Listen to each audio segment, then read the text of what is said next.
अस्सलामु अलैकुम वरहमतुल्लाहि वबरकातुह। इन्नल हम्दुलिल्लाह नहमदुहु व नस्तईनुहु व नस्तगफिरुहु व नऊज़ु बिल्लाहि मिन शुरूरि अनफुसिना व मिन सय्यिआति अमालिना। मन यहदिहिल्लाहु फला मुदिल्ल लहु व मन युद्लिल फला हादिय लहु व अशहदु अन ला इलाहा इल्लल्लाहु वहदहु ला शरीका लहु व अशहदु अन्ना मुहम्मदन अब्दुहु व रसूलुहु सल्लल्लाहु तआला अलैहि व अला आलिहि व सहबिहि व सल्लम तस्लीमन कसीरा। अम्मा बाद, फ़क़द क़ाल इमामुल बुख़ारी रहमहुल्लाहु तआला बाबुल बौल फ़िल माइद दाइम क़ाल हद्दसना अबुल यमानी क़ाल अख़बरना शुअैब क़ाल अख़बरना अबू ज़िनाद अन्ना अब्दुर्रहमान इब्न हुर्मुज़ अल-आरज हद्दसहु अन्नहु समिअ अबा हुरैरा अन्नहु समिअ रसूलल्लाह सल्लल्लाहु अलैहि वसल्लम यक़ूल नहनुल आखिरून अस्साबिक़ून व बिइस्नादिही क़ाल ला यबूलन्ना अहदुकुम फ़िल माइद दाइम अल्लज़ी ला यजरी सुम्मा यग़्तसिलु फ़ीह। আল্লাহ রাব্বুল আলামিনের যাবতীয় প্রশংসা যে মহান আল্লাহ আমাদেরকে সৃষ্টি করেছেন এবং আমাদের হিদায়াত দান করেছেন, সে আল্লাহ রাব্বুল আলামিন যাবতীয় প্রশংসা যে আল্লাহ রাব্বুল আলামিন আমাদেরকে মানব জাতির ইতিহাসে সর্বশেষ উম্মত করেছেন এবং শ্রেষ্ঠ উম্মত করেছেন। আমাদেরকে পরে পাঠিয়েছেন, কিন্তু কিয়ামতের দিনে আমরা সবার আগে আগে থাকব শেষ নবী মুহাম্মদ সাল্লাল্লাহু আলাইহি সাল্লামের সাথে সাথে। যদি আল্লাহর মনোনীত দিন জীবনে প্রতিটি ক্ষেত্রে যার যতটা ক্ষমতা আছে মেনে চলার চেষ্টা করি, আল্লাহ যেন আমাদের তৌফিক দান করেন। আমাদের ধারাবাহিক আলোচনা সহিহুল বুখারীর আজ 19 শাবান 1442 হিজরি মোতাবেক 2 এপ্রিল 2021 পর্ব চলছে ওযু সম্পর্কে।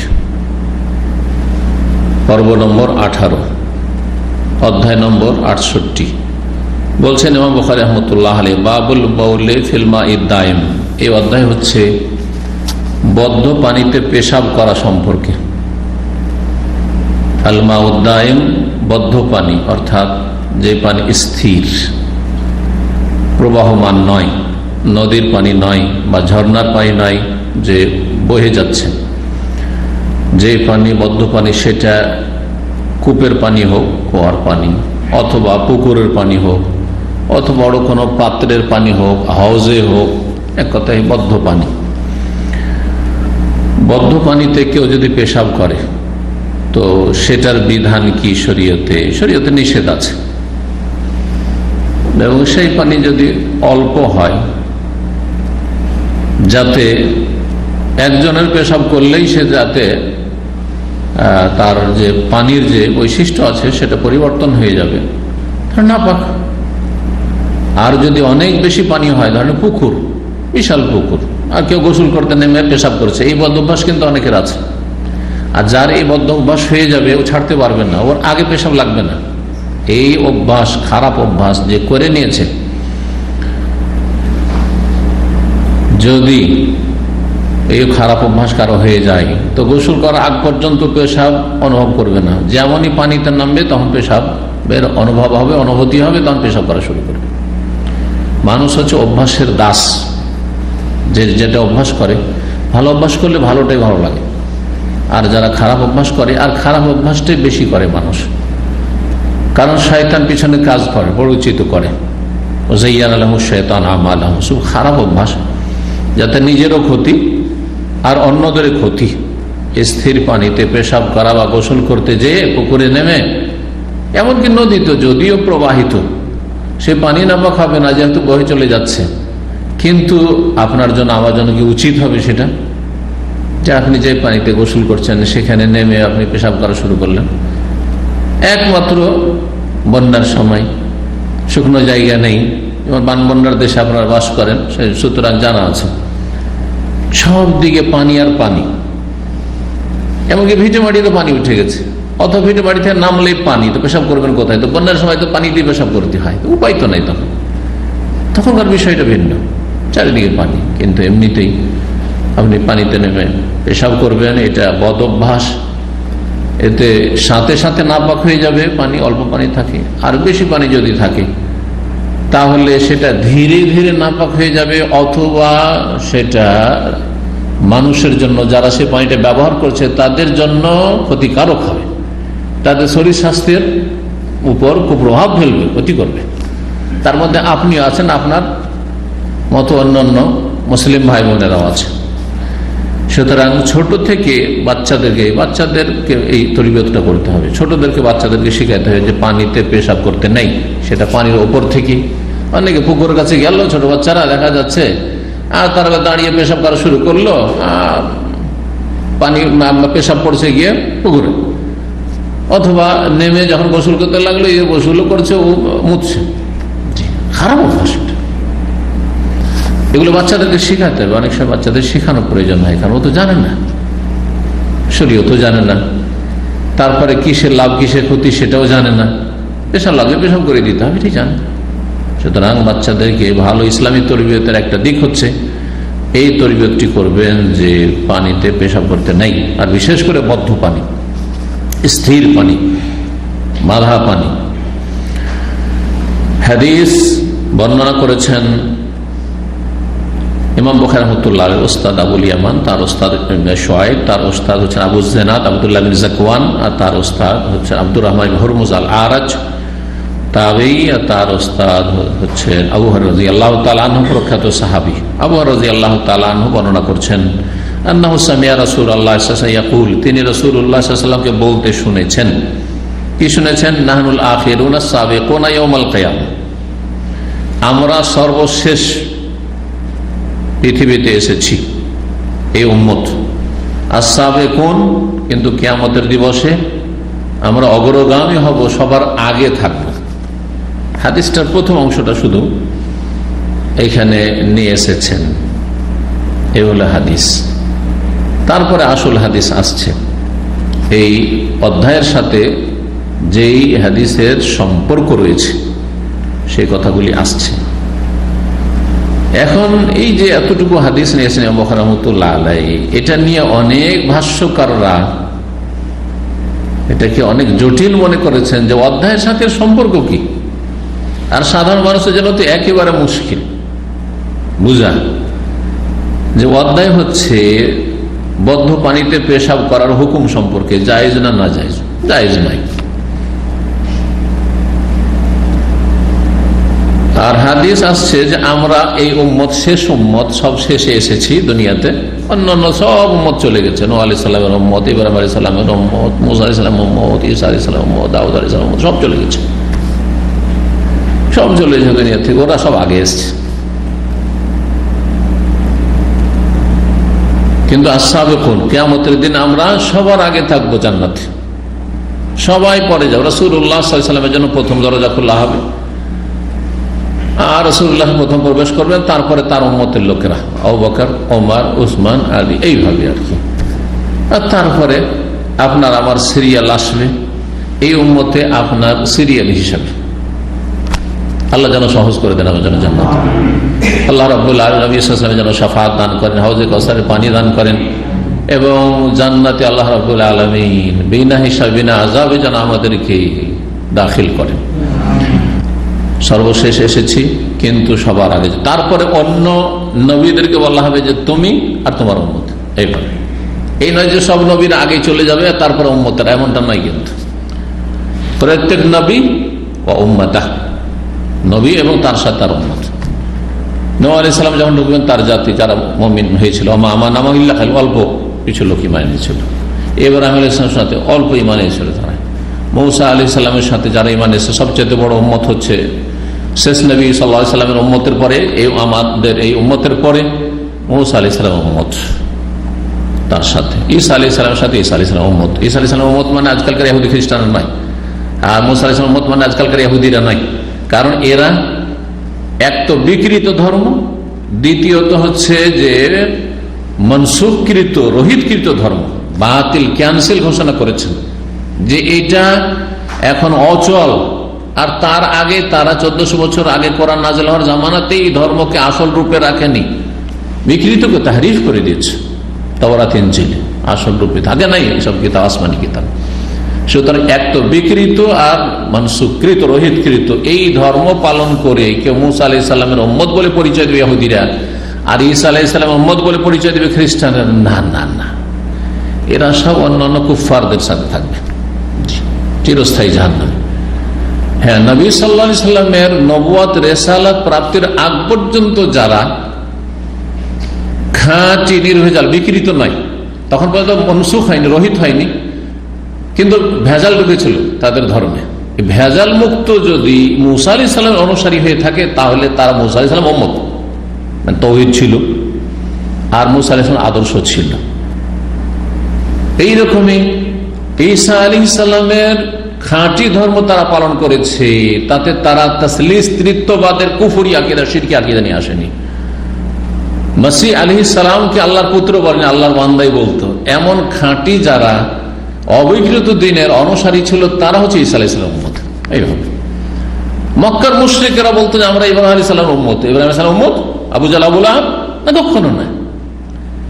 এরা বিকৃত আর রহিতকৃত ধর্মের এর অনুসারী ছিল। এক আল্লাহর ইবাদত প্রতিষ্ঠা করতে হবে, যার জন্য বাপের তৈরি করা মূর্তি ভেঙেছেন ইব্রাহিম আলাইহিস সালাম, আর তার উম্মতের দাবিদার এই পথভ্রষ্ট কুফফারে মক্কা, মক্কার কাফেররা কাবার চারদিকে 360টা মূর্তি। ইব্রাহিম এবং ইসমাইল আলাইহিস সালামের ছবি অঙ্কন করে পূজা কাবার দেয়ালে ভিতরে, যখন নবী সাল্লাল্লাহু আলাইহি ওয়াসাল্লাম কাবা ঘরে ঢুকছেন, তো ঘরে ঘরে তো দেবদেবীর অভাব নেই, মূর্তি প্রতিমার অভাব নেই। তাহলে বলবো যে ইব্রাহিম আলাইহিস সালাম উম্মত, দ্বীনে হানিফের অনুসারী? না না না, এটা মুশরিক। কুল ইয়া আইয়ুহাল কুফার, আল্লাহ কাফের বলেছে এদেরকে, মুশরিক বলেছেন। ইন্নামাল মুশরিক নাজাস। এরা আর এই বছরের পরে যেন মসজিদ আরব আশেপাশে না ঢুকে হারামের এলাকায়, এদের সম্পর্কে বলেছেন আল্লাহ রাব্বুল আলামিন, বিশেষ করে প্রথম। তাহলে ইব্রাহিম আলাইহিস সালাম নিয়ে আসা দ্বীনে হানিফ, যেটা খাঁটি দ্বীন, সেই দ্বীনের অনুসারী যারা ছিল নবী করিম সাল্লাল্লাহু আলাইহি ওয়াসাল্লামের রিসালাত আসার আগ পর্যন্ত, তারা হচ্ছে মুমিন মুসলিম। তারা হচ্ছে মুমিন মুসলিম, কারণ আল্লাহর দ্বীন প্রতিটি নবীর কাছে যা নাযিল হয়েছে সেই দ্বীনের নাম হচ্ছে ইসলাম। ইব্রাহিম আলাইহিস সালামের দ্বীন ইসলাম, ওয়াসাম্মাকুমুল মুসলিমিন, নিজেও মুসলিম ছিল, ওয়ালাকিন কান হানিফান মুসলিমা, তিনি মুসলিম ছিলেন। মুসা আলাইহিস সালাম নিজে মুসলিম ছিলেন, মুমিন ছিলেন, এবং তার যারা খাঁটি তারা মুমিন মুসলিম ছিলেন। ঈসা আলাইহিস সালামের অনুসারী যারা হাওয়ারি এবং যারা খাঁটি ঈসা আলাইহিস সালামের নিয়ে আসা ইনজিলের অনুসারী ছিলেন, তারা মুসলিম ছিলেন। যুগে যুগে সকলে মুসলিম। আর মুসলিম ছাড়া যারা আত্মসমর্পণ করেনি আল্লাহর বিধানের সামনে, নবী রাসূলের মাধ্যমে যে বিধান এসেছে, তারা হচ্ছে কাফের। মুসলিমের বিপরীত হচ্ছে কাফের, ইসলামের বিপরীত হচ্ছে কুফর, আর তাওহীদের বিপরীত হচ্ছে শিরক। এইভাবে হাদিসে এসেছে যে আমরা সর্বশেষ উম্মত, কুনতুম খায়রা উম্মাহ, শ্রেষ্ঠ উম্মত, সাবেকুন, কিন্তু আমরা কিয়ামতের দিনে সবার আগে জান্নাতে থাকবো ইনশাআল্লাহ তাআলা, ইয়াকিনের সাথে। কারণ এটি নিশ্চিত কথা, ওহির কথা। এর সাথে অধ্যায়ের কি সম্পর্ক? কোন সম্পর্ক আছে? কোন সম্পর্ক নেই। কেউ সম্পর্ক টেনে হেঁচড়ে জোর জবরদস্তি তাকাল্লুফ করে এর সাথে অধ্যায়ের সম্পর্ক স্থাপনের চেষ্টা করেছে কোন কোন ভাষ্যকারগণ। সেটা কিভাবে আগে বলে দিই, আর তারপরে আসল যেটা বিষয়, যেটা ঠিক সেটা বলছি। বলছেন যে আমরা সর্বশেষ এসেছি, আর আগের উম্মতরা আমাদের আগে এসছে। তো আগের উম্মতরা আমাদের আগে এসছে, তো আগে মাটিতে দাফন হয়েছে না? আগে মাটিতে দাফন হয়েছে কিনা আগের উম্মতেরা? আর আমরা সব শেষে এসেছি, সুতরাং আমরা পরে দাফন হয়েছি। এই মাটিতে ওরাও দাফন আছে, আমরাও দাফন। দাফন পরে কাদের করা হয়েছে? এই উম্মতকে, শেষ উম্মতকে। কিন্তু কিয়ামতের দিনে যখন মাটি ফেটে উঠবে, তখন কে আগে উঠবে? হ্যাঁ, যারা পরে দাফন হয়েছে, এই শেষ উম্মত, তারা কিন্তু আগে উঠবে। কথা বোঝা গেছে না? এখান থেকে এই অধ্যায়ের সাথে টেনে টেনে সম্পর্ক এইভাবে কায়েম করার চেষ্টা করেছে। এই কথাটি সূক্ষ্ম। সেটা হচ্ছে যে এই যে স্থির পানি, বদ্ধ পানিটা আগে থেকে ছিল, তাই না? পুকুরে হোক আর যেখানে হোক, জলাশয়ে হোক, বদ্ধ পানি ছিল, হাউজে হোক, বদ্ধ পানি ছিল। আর তারপর কেউ পেশাব করলো, কোনটা আগের? পানিটা আগে, আর পেশাবটা পরে পড়লো। মানুষ যখন ওখান থেকে উজু করবে বা গোসল করবে, যে পানিতে পেশাব করা হইলো, একজন অথবা বহুজনে অহরহ পেশাব করছে, মানুষ যখন উজু করবে, গোসল করবে, তখন কোনটা গায়ে লাগবে? যেটা পরে পড়েছে সেটা কিন্তু গায়ে লাগবে। সুতরাং এই ক্ষেত্রে জায়েজ নয় যে কেউ কি করবে, স্থির পানিতে, বদ্ধ পানিতে পেশাব করবে, এর মাধ্যমে পাক পানিকে নাপাক করে দিচ্ছে, মানুষের শরীর স্বাস্থ্যের জন্য ক্ষতি সাধন করছে, যার ফলে এই কাজ জায়েজ নাই। কত টেনে টেনে এর সম্পর্ক করতে হইল, দরকার আছে? যেখানে স্পষ্ট হাদিস রয়েছে।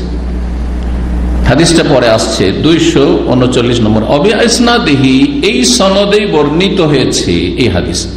কালা আবু হুরায়রা রাদিয়াল্লাহু তাআলা আনহু বর্ণনা করে বলেছেন, সাহাবী হচ্ছে আবু হুরায়রা, আর রাসূলুল্লাহ সাল্লাল্লাহু আলাইহি ওয়াসাল্লাম বলেছেন, কালা কালা রাসূলুল্লাহ সাল্লাল্লাহু আলাইহি ওয়াসাল্লাম, রাসূল বলেছেন, লা ইয়াবুলান্না আহাদুকুম ফিল মাইদ দাইম আল্লাযী লা ইয়াজরি, তোমাদের কেউ যেন পেশাব না করে বদ্ধ পানিতে।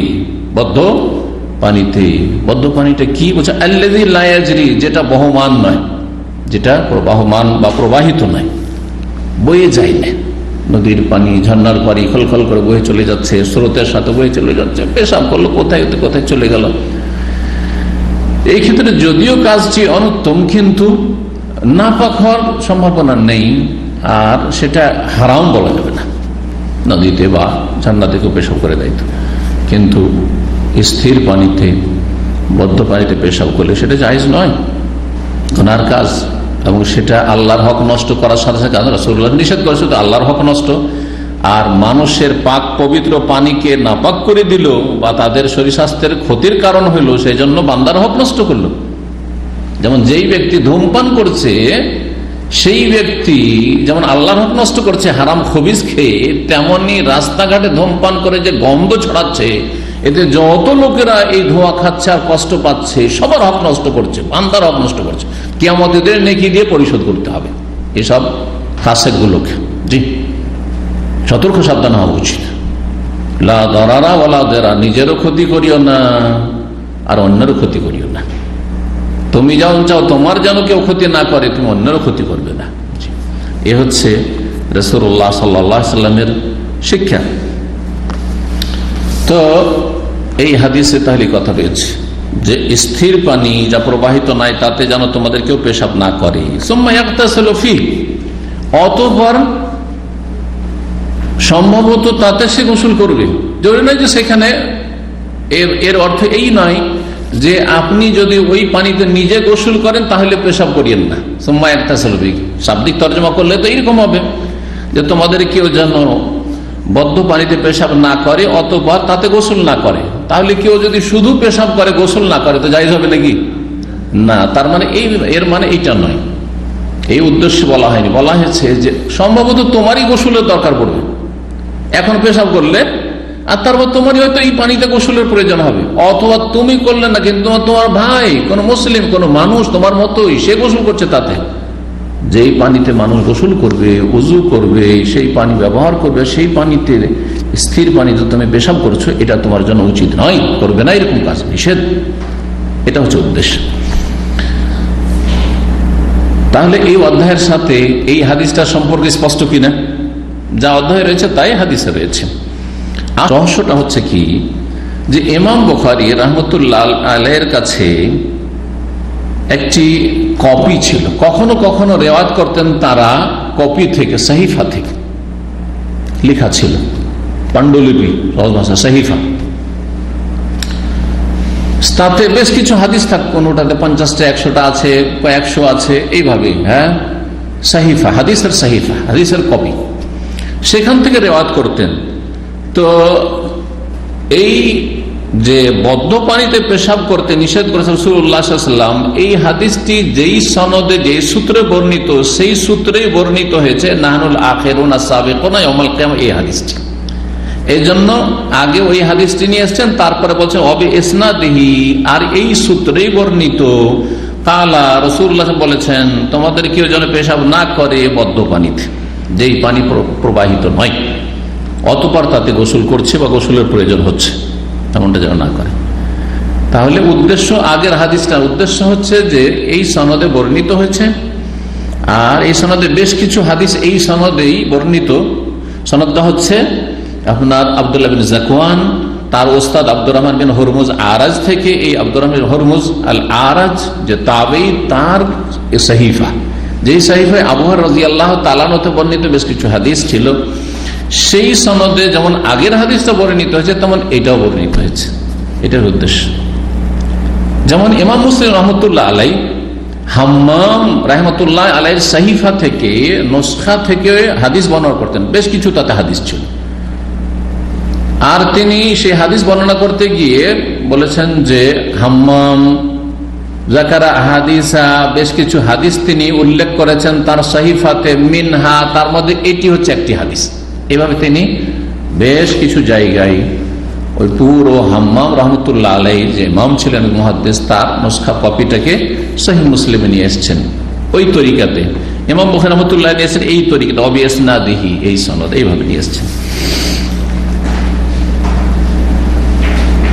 69 নম্বর অধ্যায় বলছেন বাবুন ইযা উলকিয়া আলা যাহরিল মুসাল্লি কাযারুন আও জিফাতুন লাম তাফসুদ আলাইহি সালাতুহু। এই অধ্যায় হচ্ছে যে কোন মুসল্লির পিঠের ওপর বা শরীরে যদি কোনো অপবিত্র বস্তু নিক্ষেপ করে দেওয়া হয়, সালাত আদায় করছে এই অবস্থায় তার গায়ে বা পিঠের উপরে সিজদায় আছে অথবা দাঁড়িয়ে আছে, রুকুতে আছে, আর ওই অবস্থায় তার উপরে কি করলো, কোন নাপাক বস্তু কেউ ফেলে দিল, আর ও সালাতরত অবস্থায় আছে, নামাজ শুরু করে দিয়েছে। আও জিফাতুন, অথবা কোন মৃত জীব জন্তু ফেলে দিল, মরা পশু পাখি কিছু, বিড়াল কিছু একটা ফেলে দিল, নাড়ি ভুঁড়ি, জি গরু জবাই করেছে, মুরগি খাসি জবাই করেছে, আর ভুঁড়ি তার উপর ফেলে দিল, এরকম যদি করে তো তাতে কি সালাত নষ্ট হয়ে যাবে আর সে সালাত ছেড়ে দিবে? আজকালকার মানুষের যদি এইরকম পরিস্থিতি হয় যে আপনি নামাজ পড়ছিলেন, ওই অবস্থায় আপনার গায়ে হয়তো বাচ্চা, ছোট বাচ্চা, বুঝে না বুঝ বাচ্চা পেশাব করে দিয়েছে, সাথে সাথে নামাজ ছেড়ে দিবে, এই ঠিক কি করলো, নামাজটি ছেড়ে দিবে, তাই না? নাপাক, ওটাও নাপাক পেশাব।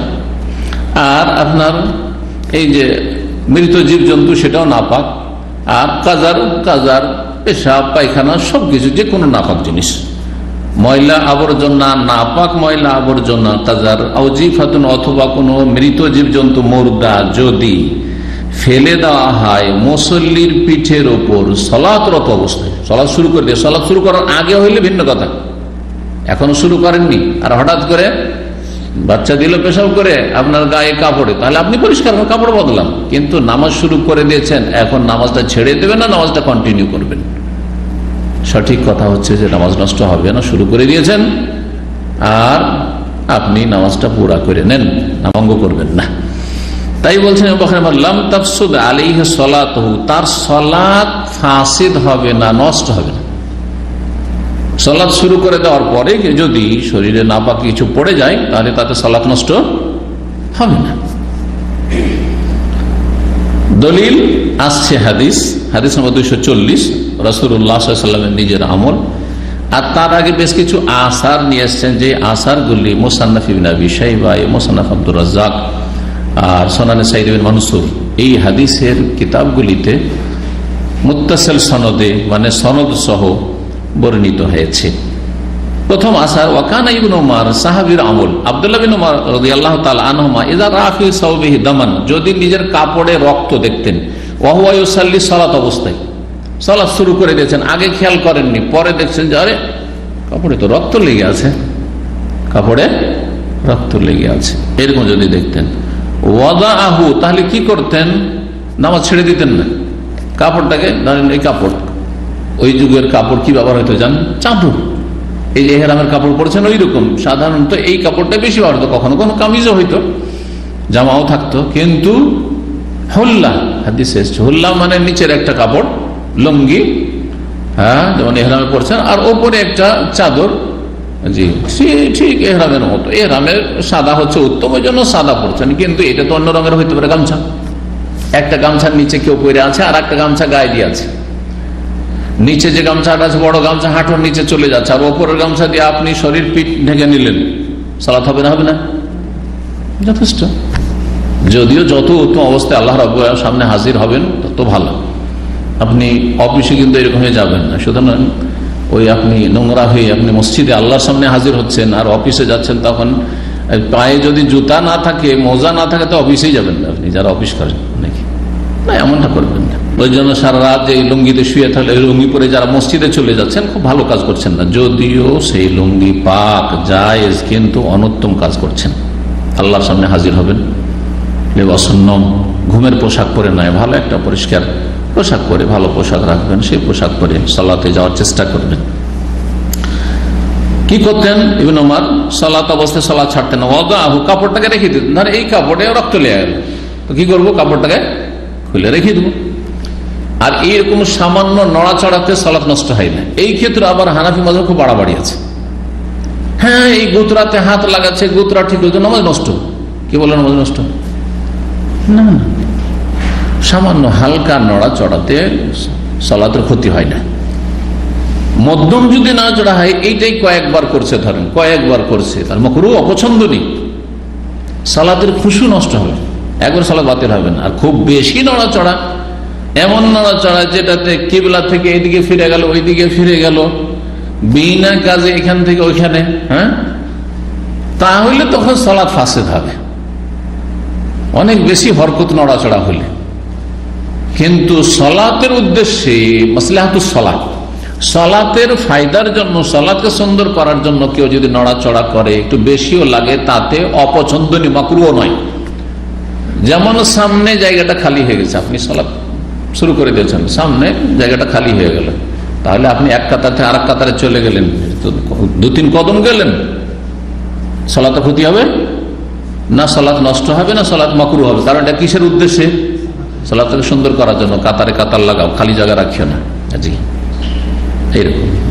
মোবাইল বেজে গেছে, আসল হচ্ছে যে ভুলবেন না, মোবাইলটা আপনি সাইলেন্ট করবেন বা বন্ধ করবেন, কিন্তু অফ করতে ভুলে গেছেন, সাইলেন্ট করেননি, মোবাইল বেজে উঠেছে। কিছু মূর্খ লোকেরা আছে আমাদের, ভারত, বাংলাদেশ, পাকিস্তানের, বাজতে আছে, বাজতে গোটা মসজিদে সমস্ত লোকের নামাজ খারাপ করে দিল, কিন্তু পকেটে হাত ঢুকিয়ে নিজের নামাজ খারাপ করবে না। এত জাহেলের জাহেল। পকেটে হাত দিব, আবার বের করব, তারপরে আবার অ্যালার্ম বন্ধ করবো, অথবা এই যে রিং হয়ে গেছে এটা কাটবো, তাহলে তো অনেক কাজ হয়, আমাদের নামাজ নষ্ট হয়ে যাবে। আর গোটা মসজিদের নামাজের খুশু যে নষ্ট করে দিল, আর গুনাহগার হইল, বান্দার হক নষ্ট করলো, এই মূর্খের জ্ঞানও নেই না। আপনি সবার খুশু নষ্ট করা ভালো না আপনার সামান্য একটু হরকতের মাধ্যমে আপনিও শান্ত হয়ে গেলেন, আপনার আর ডিস্টার্ব থাকলো না, পকেট থেকে বের করলেন। পকেটে থাকা অবস্থায় যদি বন্ধ করে দিতে পারেন তো ভালো কথা, কেটে দিতে পারেন। অনেক সময় কাটা সম্ভব হয় না, বের করতে হলো, আর তারপরে তখন দেখতে হলো, একটু বের করলেন, তারপর খুললেন, দেখলেন, আবার বন্ধ করলেন, কয়েকটা কাজ তো হয়ে গেল। সালাতের ক্ষতি হবে না? ক্ষতি হবে না। যে ক্ষতিটা করেছেন আপনি করেছেন, ভুলের কারণে আপনার খুশুটা নষ্ট হয়েছে। কিন্তু আপনি যদি অবহেলা করে এরকম ছেড়ে দেন মোবাইলকে, যে থাক আমার কল আসবে না, সাইলেন্ট করলেন না। অনেকে তো এরকম, আমার তো তেমন কল আসে না। আরে কল আসুক না আসুক, আপনি সাইলেন্ট করে আল্লাহর সামনে হাজির হন। জি, তো এই বিষয়গুলি জানতে হবে আজকাল এই মোবাইলের ফিতনার জামানাতে, যে মোবাইল যাতে করে আপনার সালাতকে অথবা অন্যের সালাতকে নষ্ট না করে বা ক্ষতি না করে। আর আপনি সবার সালাতের ক্ষতি করবেন, আর আপনি একটু এটা করবেন না। না, এটা সালাতটা সুন্দর করার উদ্দেশ্যে, যে এক্ষুনি বন্ধ করে দিই, যাতে করে বারবার কল না করে। শুধু কেটে দিয়ে না, সাইলেন্টও করে দিই। কেটে দিলেন, আবার তো কল দিতে পারে, কিছু মূর্খ আছে, কেটে দেন আবার করবে, তিনবার করে যাচ্ছে। কেটে দিল না, করবো না, নিশ্চয়ই কোনো কাজে ব্যস্ত আছে, কি হয়তো নামাজে আছেন, না বুঝবে না ও, এ তো মূর্খ। সুতরাং সাথে সাথে সাইলেন্টও করে দেন আপনি, যাতে আর কল না করতে, বা অফ করে দেন আপনি। এগুলি হচ্ছে মাসলাহাতুস সালাহ, সালাতের উপকারিতার জন্য, সালাতের কল্যাণে আপনি এই নড়াচড়া করলেন। হ্যাঁ জি, আসল কথা ফিরে আসি। নামিয়ে রেখে দিতেন যেটাতে রক্ত লেগে গেছে, অমাদাফি সালাতে, আর তারপরে নিজের সালাতটা কন্টিনিউ করলেন, সালাত পড়তে থাকলেন, ছাড়লেন না। ওয়াকাল ইবনুল মুসাইয়িব ওয়া শাবি, ইমাম সাঈদ ইবনে মুসাইয়িব রাহমাতুল্লাহি আলাইহি প্রখ্যাত তাবী, সবচেয়ে বড় তাবী। ইমাম শাবি তাবী রাহমাতুল্লাহি আলাইহিমা, দুইজনে বলেছে, ইজা সাল্লাহ, যখন কোন মানুষ সালাত আদায় করবে, অফিস বিহি দামুন, আর তার কাপড়ে রক্ত থেকে গেছে, আগে খেয়াল করেনি, ভুলে গেছে, ছিল অনেক সময় খেয়াল করে না, নামাজ শুরু করার পর খেয়াল হয় যে আরে এটাতে একটু খারাপ আছে, তখন খেয়াল হয়েছে। যদি তার কাপড়ে রক্ত থাকে, আও জানাবাতুন, অথবা জানাবা লেগে আছে, জানাবা মানে তাতে বীর্য মজি লেগে আছে, কারণ জানাবা মানে সহবাস হয়েছে, সহবাস হলে মজি বেরিয়েছে মানে বেরিয়েছে, তো লেগে আছে। আউলে গাইরিল কিবলা, অথবা সালাত আল্লাহু আকবার শুরু করে দেওয়ার পরে কিবলা ছাড়া অন্যদিকে সালাত শুরু করেছে, কিবলা ছাড়া অন্যদিকে করে সালাত শুরু করেছে। আও তায়াম্মামা, অথবা তায়াম্মুম করে সালাত শুরু করেছে। ওয়াসাল্লা, আর সালাত আদায় করে নিল। কাপড়ে কি ছিল? প্রথম মাসলা, কাপড়ে কি ছিল? রক্ত ছিল, অথবা কাপড়ে নাপাকি লেগেছিল জানাবা, অথবা সালাত শুরু করেছে দিয়ে ওই কিবলা ছাড়া উল্টো দিকে, বলে ওইদিকে সফরে বিদেশে গেছেন কোথাও বুঝতে পারেননি, আপনি এইদিকে ওইদিকে মুখ করে উল্টো একেবারে কাবার উল্টো দিকে সালাত পড়ে নিয়েছেন। সালাত শেষ করার পরে কেউ আপনাকে বলছে, সালাত অবস্থায় বললে সাথে সাথে ফিরে যেতে হবে, কিবলা পরিবর্তন করতে পারছেন তখন আপনি, কিন্তু আর সালাত কন্টিনিউ, সালাত ছেড়ে দিবেন না আপনি, যে আমি তো 3 রাকাত উল্টো দিকে পড়েছি তাহলে বাদ দিয়ে ওঠে নতুন করে শুরু করি, না এই কাজ করতে হবে না। যখন বলা হয়েছে তখনই আপনি কিবলা ঠিক করে নেন, কিন্তু সালাত শেষ হয়ে গেছে, সালাম ফেরার পরে আরে কোন দিকে মুখ করে আপনি নামাজ পড়লেন, এই তো উল্টা হয়ে গেল আপনার, তাই নাকি আবার শুরু করবেন নাকি?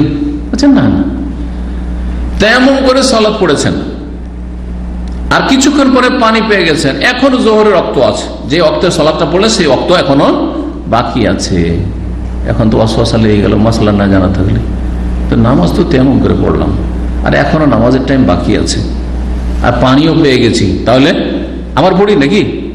না, সবগুলি মশলার উত্তর হচ্ছে সুম্মা আদরাকাল মাফি ওয়াক্তি, তারপরে পানি পেয়ে গেল, তেমন করার পরে সালাত পড়েছে আর তারপর পানি পেয়ে গেছে ওই সময়ের ভিতরে, লা ইউঈদু, তাহলে সালাত পুনরায় পড়বে না, দৌড়াবে না, সালাত পুনরায় পড়বে, সালাত পুনরায় পড়বে না। এটা হচ্ছে হুকুম কিসের? প্রথম রক্ত লেগেছিল কাপড়ে, ওই অবস্থায় নামাজ পড়া হয়ে গেছে, সালাত দৌড়াবে না।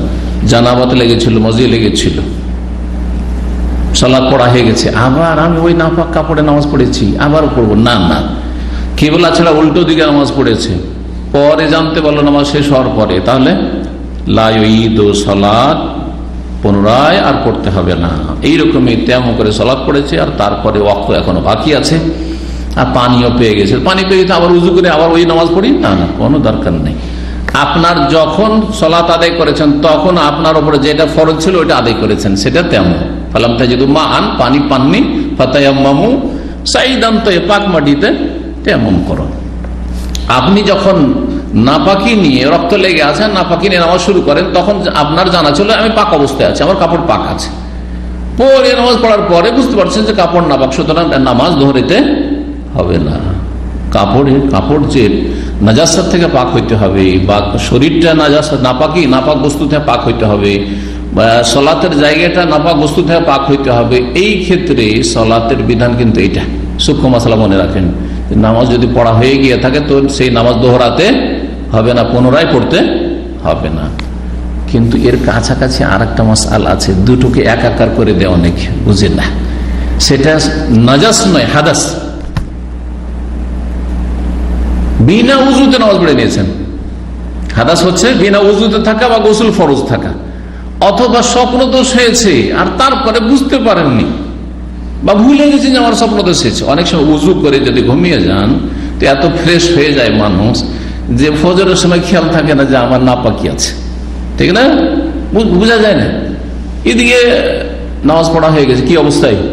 নাপাক অবস্থায়। সেই নাপাকি বড় নাপাকি হোক যে গোসল ফরজ ছিল, অথবা উজু ছিল না, মনে করেছেন যে উজু আমার মাগরিবের আছে, আর এশা পড়া হয়ে গেছে, অথবা 1-2 রাকাত হয়েছে, যেটাই হোক না কেন, আর তারপর হঠাৎ করে মনে হইল যে আরে মাঝখানেতে একবার আমার বায়ু নির্গত হয়েছে, আমার হাওয়া খারিজ হয়েছে, তো তোমার তো উজু গেছে মনে হইল, তো কি করবেন এখন? যে পড়ে নিয়েছে এটারই মতো হুকুম, কাপড় নাপাক থাকা নাজাসাতের মতো হুকুম, সালাতের জায়গা নাপাক থাকা, অথবা গায়ে কোনো নাপাকি লেগে থাকা, ওইরকম হুকুম না, ওইরকম হুকুম না। এই ক্ষেত্রে সালাত হবে না। 100 বার বিনা উজুতে কেউ যদি নামাজ পড়ে, নামাজ হবে না।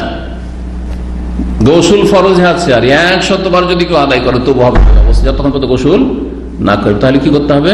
নামাজ দোহরাইতে হবে, এইখানে পুনরায় পড়তে হবে।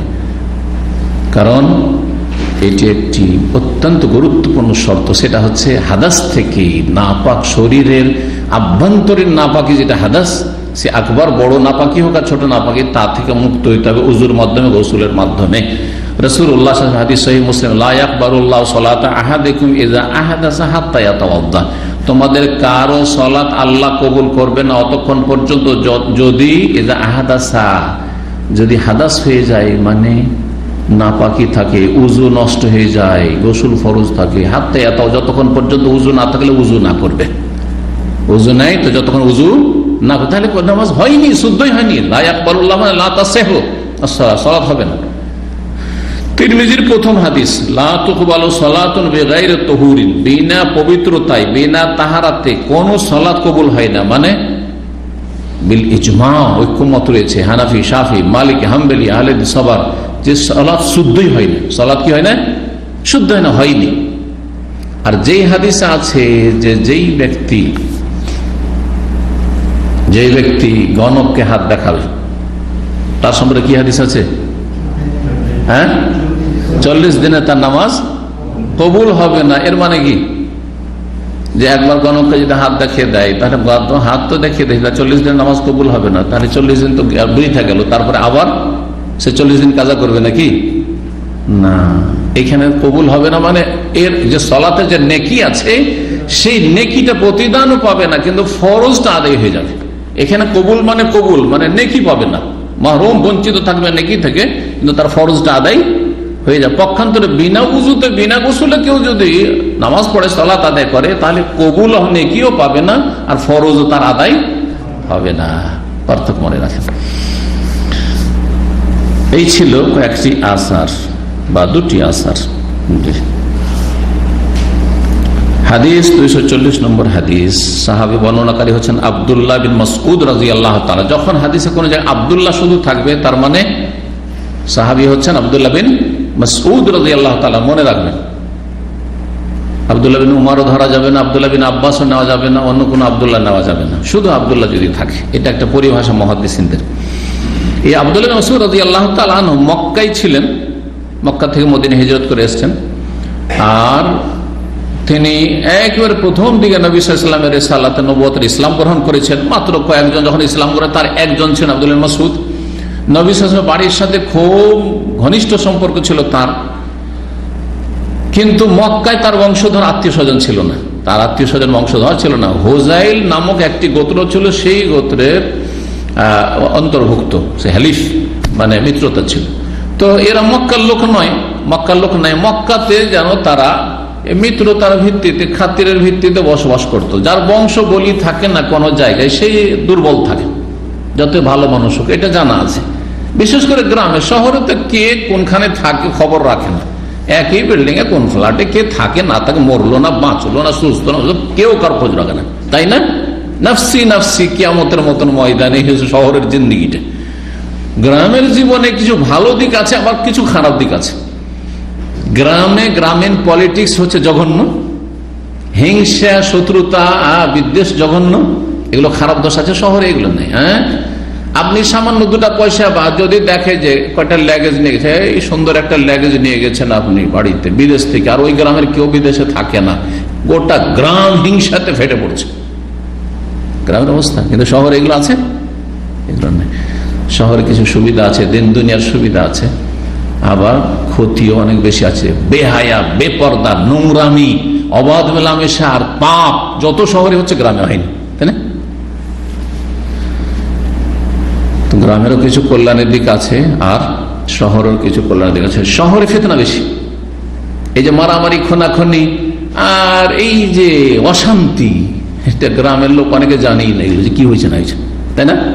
নিরাপদ। এই জন্য নবী সাল্লাল্লাহু আলাইহি ওয়াসাল্লাম ফিতনার জামানায় যখন মুসলিমের লড়াই চলে, মারামারি চলবে, তখন উৎসাহিত করেছেন যে কোথাও চলে যাও, পল্লী গ্রামে চলে যাও, পাহাড়ের চূড়াতে চলে যাও, যেখানে কোনো মানুষ থাকে না, ফিতনা ফাসাদ থেকে বেঁচে থাকবে, সেইখানে গিয়ে আল্লাহর ইবাদতবন্দি করা, ঠিক, যাতে করে সমস্ত রকমের বালা মুসিবত আর ফিতনা থেকে বেঁচে থাকো।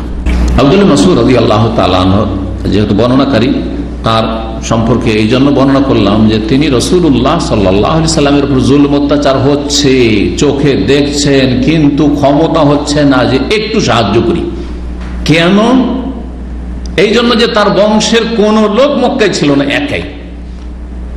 এই সাহসী ছিল না তার যে আমি যদি এখনই একটু সাহায্য করি তাহলে আমাকে এক্ষুনি খুন করে দেবে, টুকরো টুকরো করে দেবে আবু জাহাল, আবু লাহাব এরা। আল্লাহু আকবার। কিন্তু যাদের বংশধর আত্মীয় স্বজন মক্কায় আছে তাদের কাউকে মারতে অনেকবারই চিন্তা করতে হবে, ঠিক না? জি হ্যাঁ, তো এই রহস্যটা ছিল। সেই জন্য বললাম যে আব্দুল্লাহ ইবনে মাসউদ রাদিয়াল্লাহু তাআলা আনহু এই কথায় আক্ষেপ করে বলেছে যে হায়, আমার কোনো লোক মক্কায় ছিল না যার ফলে আমি নবী সাল্লাল্লাহু আলাইহি ওয়াসাল্লামের সাহায্য করতে পারিনি। চোখে দেখছি যে জুলম অত্যাচার হচ্ছে, কিন্তু আমি কোনো সাহায্য করতে পারলাম না। দেখেন সেই বড়ই বেদনাদায়ক ঘটনা যে রাসূলুল্লাহ সাল্লাল্লাহু আলাইহি ওয়াসাল্লাম সরাসরি জুলম অত্যাচার, শারীরিক জুলম অত্যাচার, মানসিক জুলম অত্যাচার তো শুরুতেই করতো কাফেররা, কিন্তু শারীরিক জুলম অত্যাচার বেড়ে যায়। আবু তালেব যিনি সবচেয়ে বেশি দরদি ছিলেন রাসূলুল্লাহর চাচাদের মধ্যে, কিন্তু ঈমান ইসলাম নসিব হয়নি, এক্ষেত্রে হতভাগা তিনি। সবচেয়ে হালকা আযাব জাহান্নামে আবু তালেবকে হবে, কারণ বড় হিতাকাঙ্ক্ষী দরদি ছিলেন। যতদিন বেঁচে ছিলেন কেউ গায়ে হাত দেওয়ার সাহস করেনি। খাদিজা রাদিয়াল্লাহু তাআলা আনহা চলে গেলেন, তখন এই দুই ব্যক্তিত্বের ইন্তেকালের পরে তখন শারীরিক নির্যাতন, জুলম অত্যাচার মক্কার কাফের রাসূলুল্লাহ সাল্লাল্লাহু আলাইহি ওয়াসাল্লাম শুরু করেছিল। তার একটি ঘটনা আব্দুল্লাহ ইবনে মাসউদ রাদিয়াল্লাহু তাআলা আনহু বর্ণনা করেছেন। কাকে বলছে? হাদাসাহু আমর ইবনে মাইমুনকে, তার ছাত্রকে। আন্না নবী সাল্লাল্লাহু আলাইহি ওয়াসাল্লাম কানা ইউসাল্লি ইনদাল বাইত, রাসূলুল্লাহ সাল্লাল্লাহু আলাইহি ওয়াসাল্লাম কোন একদিন বাইতুল্লাহর পাশে গিয়ে, কাবা ঘরের পাশে সালাত আদায় করছিলেন। ওয়া আবু জাহাল ওয়া আসহাবুন লাহু জুলুস, আবু জাহাল এবং তার সাথী সঙ্গী এই নেতারা, কাফের মুশরিকরা সেখানে বসেছিল, বসে তামাশা দেখছিল, আগেতে বসেছিল তারা। তাদের একে অপরকে বলতে লাগলো, এই আবু জাহালের নেতৃত্বে, লাআনাহুল্লাহ, এই উম্মতের ফেরাউন, মুসা আলাইহিস সালামের যুগের ফেরাউন ছিল ফেরাউন, মিশরের ফেরাউন, আর এই শেষ নবীর উম্মতের যুগে সবচেয়ে বড় ফেরাউন হচ্ছে আবু জাহাল। নবী সাল্লাল্লাহু আলাইহি ওয়াসাল্লাম বলছে ফেরাউন হাযিহিল উম্মাহ, এই উম্মতের ফেরাউন। আবু জাহাল আর তার সাথী সঙ্গীরা বসেছিল, একে অপরকে বলতে লাগলো, আইয়াকুম ইয়াজিউ বিসালাত জাজুর বনি ফুলান, তোমাদের মধ্যে কে আছে যে অমোঘ বংশের উট জবাই হয়েছে, সেই উটের নাড়ি ভুঁড়ি নিয়ে আসতে পারবে? উট জবাই হচ্ছে অমুক জায়গাতে, কে ক্ষমতা রাখে তোমাদের মধ্যে যে এখনই উটের নাড়ি ভুঁড়ি নিয়ে আসতে পারবে? সালাম মূলত বলা হয় আরবি শব্দটি, তার অর্থটা করি, এটা ভাব অর্থ নাড়ি ভুঁড়ি, কিন্তু শাব্দিক অর্থ হচ্ছে যে বাচ্চা দানি থাকে, বাচ্চাটা যখন প্রসব হয় বা বেরিয়ে আসে, ভূমিষ্ঠ হয়, তো বাচ্চার ওপরে কি থাকে? একটা পানির আবরণ থাকে না? যে পানির আবরণ থাকে, পানির মতো, সেটা সহজে ভেঙে যায়, তারপর তখন বাচ্চাটাকে পরিষ্কার করতে হয়, এটাকে সালা বলা হয়, এই আবরণটা। কিন্তু শুধু সেটা ছিল না, নাড়ি ভড়ি পুরো ছিল, ভারী ছিল, ওজন সই। কে নিয়ে আসতে পারবে? ফায়াদাহু আলা যাহরে মুহাম্মদ ইজা সাজাদ, মুহাম্মদ যখন সিজদায় যাবে সাল্লাল্লাহু আলাইহি ওয়াসাল্লাম, তখন তার কাঁধের উপর সেটাকে রেখে দেবে, তার পিঠের উপর রেখে দেবে। এই ক্ষমতাই সাহসকার আছেই। প্রতিযোগিতা ছাড়লো খবিস। ফাম্বাস আশকাল কওম, মক্কার কাফের সম্প্রদায়ের সবচেয়ে বেশি পাষণ্ড, আশকা সবচেয়ে বেশি বদবখত, বদনসিব, সবচেয়ে বেশি বদমাইশ আশকা। জি, এই উম্মতের আশকা বলা হয়েছে এই ব্যক্তিকে, যে নবী সাল্লাল্লাহু আলাইহি ওয়াসাল্লামের কাঁধের উপর ওটার ভুঁড়ি রেখেছিল, উকবা বিন আবি মুয়িত লানাহুল্লাহ। আর সমুদ সম্প্রদায়ের সালেহ আলাইহিস সালাম নবীর কওমের আশকা সবচেয়ে বেশি পাষণ্ড এবং বদমাইশ কাকে বলা হয়েছে? যেই ব্যক্তি আল্লাহর দেওয়া মুজিজার উটনি, যেই উটনি তাদেরকে দুধ দিচ্ছিল, যেই উটনিতে তাদের গোটা বংশ ফিরিতে দুধ খাচ্ছিল, আর সেটা যদি থেকে যেত কিয়ামত পর্যন্ত হয়তো থেকে যেত, আল্লাহু আকবার, আল্লাহ ভালো জানে, সে মুজিজা, সেটাকে কি করেছিল? জখম করেছিল, তারপরে জবাই করে দিয়েছিল। কোরআনের ভাষায় তাকে আশকা বলা হয়েছে, এজিম বাসা আশকা, এই একই শব্দ কিন্তু ব্যবহার হয়েছে, এজিম বাসা আশকাহা। কে আছে যে এই সলের উটনিকে, যে গোটা একদিনের পানি সব খেয়ে ফেলছে, ওই দিন আমরা পানি পাই না, একদিন আমরা পাচ্ছি, আর একদিন সব পানি তো কূপের সব আর এই খেয়ে ফেলছে, তো এই উটনিটাকে কে জবাই করতে পারবে? সে কেদার বিন সালেহ নামক খবিস লানাহুল্লাহ বলেছিল, আমি এই কাজ করব। ও হচ্ছে আশকা, কওমে সামুদ, আর কুফারে কুরাইশের আশকা ছিল উকবা বিন আবি মুয়ত, দুজনের মিল আছে। এই বদবখত বদনসিব লাফ দিয়ে উঠলো, ইম্বাসা মানে দাঁড়াইলো, বলো আমি। ফাজা বিহি, নিয়ে আসলো, ভুঁড়িকে নিয়ে আসলো। ফান্নাজারা হাত্তা ইজা সাজাদ, অপেক্ষা করলো। নাজারা মানে ইন্তজারা, এখানে নাজারা মানে দেখাও হয়, আর নাজারা মানে ইন্তজার, অপেক্ষা করা হয়। প্রতীক্ষা করতে লাগলো। হাত্তা ইজা সাজাদ নবী সাল্লাল্লাহু আলাইহি ওয়াসাল্লাম, যখন নবী সাল্লাল্লাহু আলাইহি ওয়াসাল্লাম সিজদায় অবনত হইলেন, ওয়াদাহু আলা যাহরিহি বাইনা কাতিফাইহি, দুই কাঁধের মাঝখানে, পিঠের ওপর একবারে মাঝামাঝি সেই ভুঁড়িটা রেখে দিল। ওয়ানা আনজুরু, ইবনে মাসউদ এখন বলছেন, আমি সচক্ষে দেখছি, দেখতে পাচ্ছি আমি। লা উগনি, কোনো উপকার করতে পারি না, আমি কোনো সাহায্য করতে পারি না, আমার কোনো ক্ষমতা নেই। আল্লাহু আকবার। কত কমজোর ছিলেন মুমিন মুসলিমরা, আমাদের মতো দুর্বল ইমানের লোক ছিল না, না না, ইমান মজবুত ছিল, কিন্তু জানটা তো বাঁচাইতে হবে, জান বাঁচানো ফরজ, জান বাঁচিয়ে নিজেকে সুরক্ষিত করে উপকার করব। আর শুধু তাই নাই, যখন মানুষ কমজোর থাকে তখন সামান্য একটু কিছুর জন্য শুধু তার ক্ষতি না, তার পরিবার পরিজন, স্ত্রী, ছেলে সবকে মেরে দিতে পারে, করতে পারে না? জালেমরা কি না করতে পারে? একজন বাংলা ভাই খারেজির জন্য, অপরাধের জন্য, বাংলা তাদের গোটা বংশধর সব ছিন্ন ভিন্ন হয়ে গেছে, বরবাদ হয়ে গেছে, সামান্য মনে করছেন? আর এইরকম কত নিরীহ সাদা সিধা মানুষকে উঠিয়ে নিয়ে গেছে, আর তারা জুলমের শিকার হয়েছে। তারা এইসবের সাথে কোনো সম্পর্ক হয়তো ছিল না, তদন্ত করে তাদের নির্দোষী খালাস করেছে, কিন্তু জুলমের শিকার হয়েছে। বুঝতে পেরেছেন? এটা ছিল ভুল পথে খারেজি জঙ্গিরা, কিন্তু হক পথে থেকে অনেক সময় জালেমের জুলমের শিকার হইতে হয়। শুধু আপনি না, আপনার পরিবার পরিজন, আপনার সাথে যারা আছে, সাথী সঙ্গী, সবগুলি একজনের জন্য। আজকাল রাজনৈতিক নেতারা অনেক সময় বলে না, বাড়াবাড়ি করে, আরে ওরে একটা মারলে আমরা 10টা ফেল, 10টা মার। দেখছেন না কি সীমালঙ্ঘন, কি বাড়াবাড়ি? আমি দেখছি, কিন্তু কিছুই করতে পারছি না। আমি লাউকানাতলি মানা আতুন, আমার যদি শক্তি ক্ষমতা থাকতো, মানা মানে আমার বংশীয় শক্তি যদি থাকতো, বংশ বলি যে আমার পিছনে থাকতো, সাপোর্ট থাকতো, তাহলে আমি কি বসে থাকতাম? অবশ্যই আমি রাসূলুল্লাহ সাল্লাল্লাহু আলাইহি ওয়াসাল্লামের সাহায্য করতাম। কালা বলছেন ইবনে মাসউদ রাদিয়াল্লাহু তাআলা, ফাজালু ইয়াযহাকুন, তারপরে কাঁধের উপর লিখে দিয়েছে রাসূলুল্লাহ সাল্লাল্লাহু আলাইহি ওয়াসাল্লাম সিজদা থেকে আর উঠতে পারছেন না, পড়ে আছেন সিজদাতে অবস্থায়। কাফেররা হাসাহাসি শুরু করেছে, এমন হাসাহাসি শুরু করেছে যে ওয়াইহিলু বাযুহুম আলা বায, ইহিলও পড়া হয়েছে, আবার ইয়াহিলও পড়া হয়েছে। সহিহ মুসলিমে ইয়ামিলও রয়েছে, আর ইয়ামিলটাই বেশি সহিহ। আর ইয়াহিলও যদি পড়া হয় তো ইয়াহিলোর অর্থ হালা ইয়াহিলো, আর ইয়ামিলও একই অর্থ। অর্থাৎ এমন তারা হাসাহাসি শুরু করেছে যে তারা একে অপরের উপর লুটিয়ে পড়ছিল। এরকম হাসা দেখেছেন না? দেখেননি? যারা বেশি হাসে তারা কি করে, সাথীর সঙ্গে কয়েকজন হাসলে একে অপরের উপর উল্টে পড়ে না? একে অপরের উপর উল্টে পড়ছে। তো এমন হাসি খুশি এই কাফেরদের যে আরে মোহাম্মদকে আজকে সাইজ করে দিয়েছি সাল্লাল্লাহু আলাইহি ওয়াসাল্লাম রাহমাতুল্লিল আলামিন। হাসি আর হাসি আর হাসিতে একে অপরের উপর লুটিয়ে পড়ছে। এটা হচ্ছে সূক্ষ্ম অর্থ।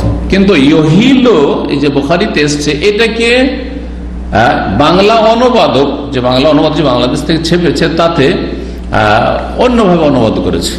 সেটা কেউ কেউ লিখেছে ভাষ্যকাররা, কিন্তু এই ব্যাখ্যাটি দুর্বল।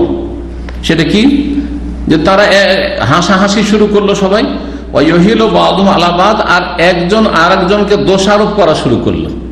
ইহিলো বাযুহুম আলা বায মানে একজন আর একজনের ওপর দোষ চাপাতে লাগলো, যে তুই তো এগুলো করি রে, তুই তো এরকম করলি, তুই করেছিস, আমি করিনি, তুই করেছিস।